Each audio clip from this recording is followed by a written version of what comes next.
karga na natin to, baka ikarga pa ng kapitbahay. Si inbreed, oh, tingnan nyo, 2 weeks lang hindi nakalipad, pero ang taba na naman, oh. Grabe ang taba, ayan, oh. So kailangan talaga nilang ilipad ng ilipad ngayon, ayan, oh.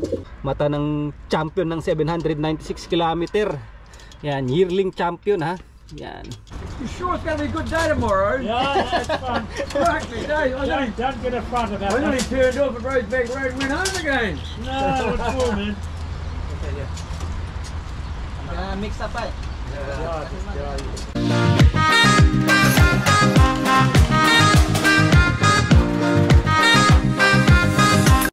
So yun mga kalapatid, nakita nyo na naman yung pagmumukha ko. So for today's video, yan, as you can see, I'm holding my training box and I'm on in front of my loft because I'm gonna put my birds, or I'm gonna bring my birds on the club, not to race, for the training mga kalapatids, because last weekend it's already canceled the race. So my club is decided to do it, the training for the birds.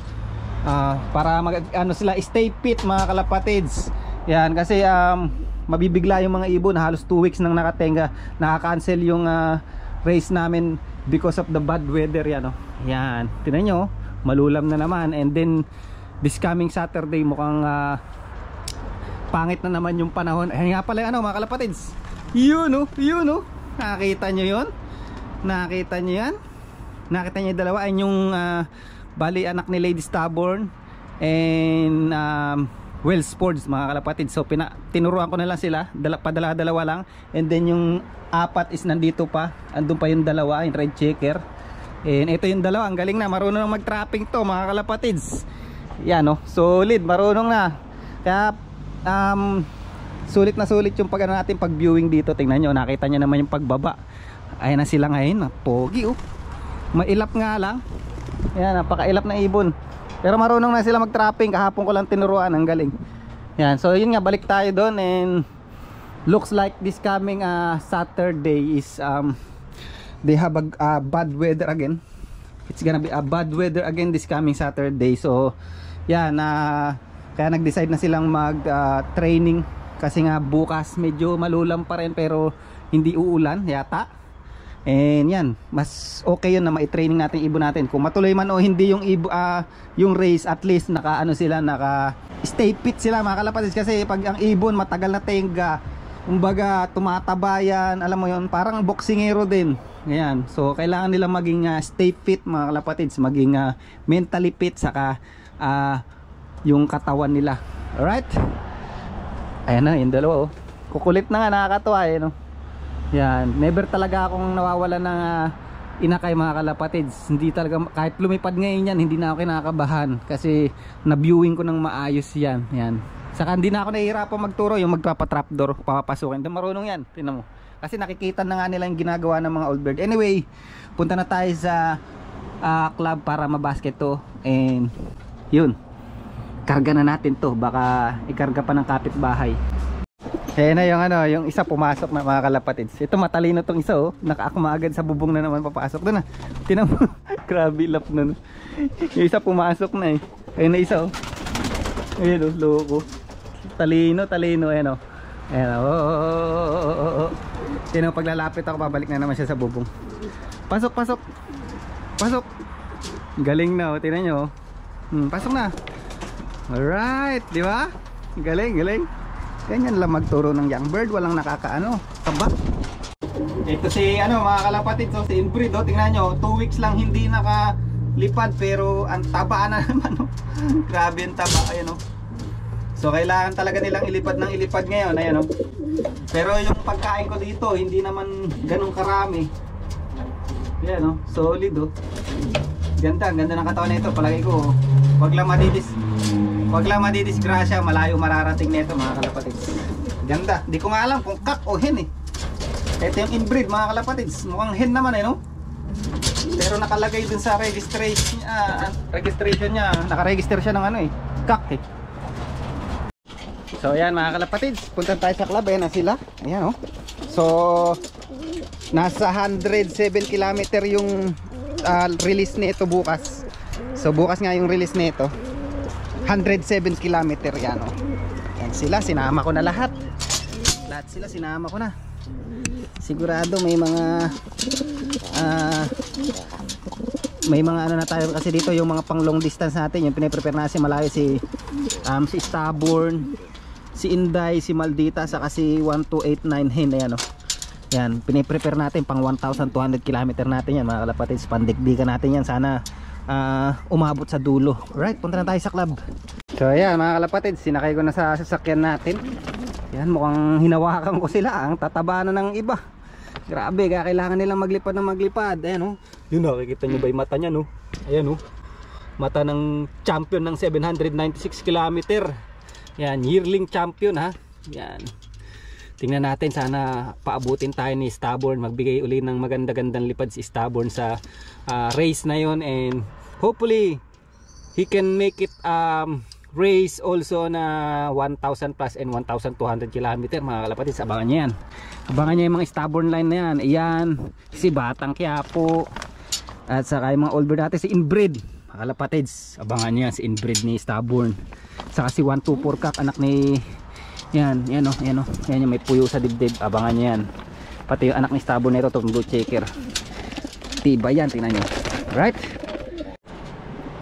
that's no good, that's no good, it's raining. Yan, inabutan tayo ng ulan mga kabwisit. Sayang, minuto lang bumagsak yung ulan. Ayan, oh.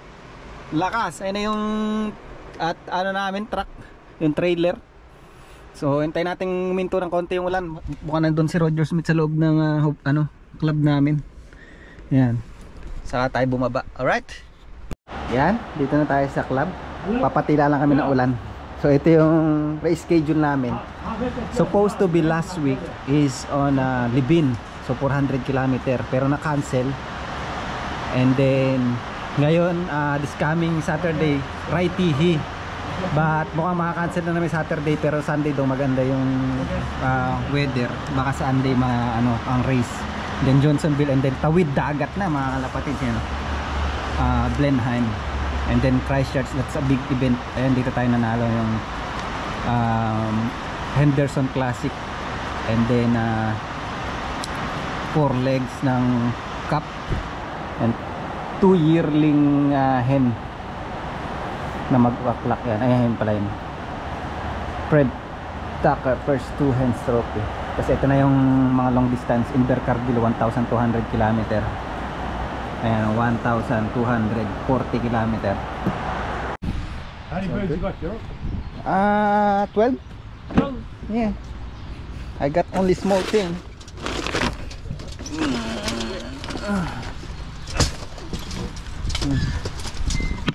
Hello. Okay. Don't put too bad. Yan, wait natin lagay. Come on. Hello. You sure it's going to be a good day tomorrow? Yeah, that's fun. Exactly, Dave.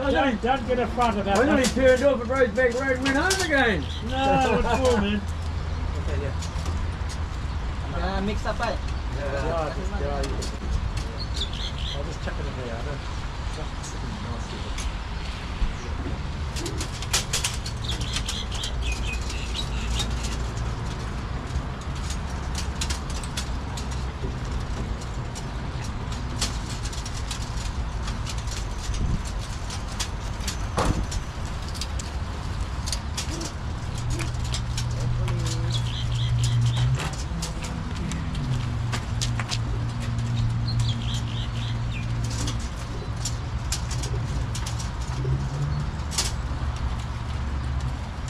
How many you got there, Gary?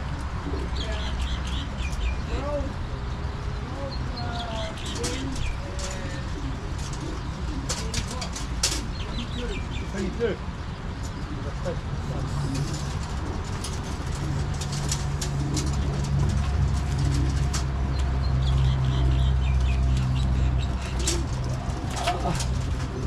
Medium one and big. Oh, just put them wherever you open one. Yeah. Oh, I'll just run them in here. You're going to run them in? I guess it might as well be easier. Yeah, no,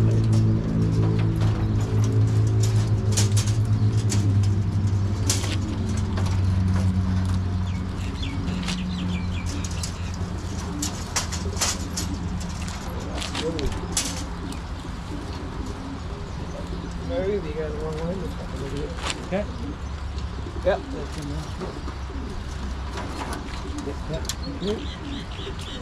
The other one, can you run them, man? Yeah, in. Oh, you want to put the separate?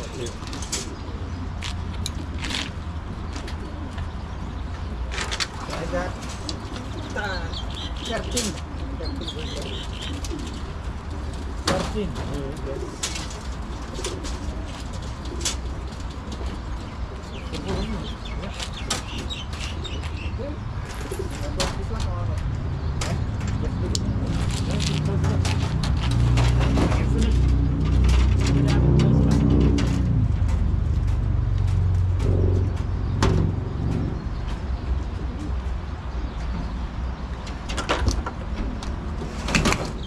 Alright, thank you, Roger. I'm gonna Okay. send it online, eh? Yeah. Was it really torrential here before? Right? that's pissing down. Oh, Alright, my hopefully. motorway was just Came back a good tomorrow. No, I've got fuse. He's on his way. Right.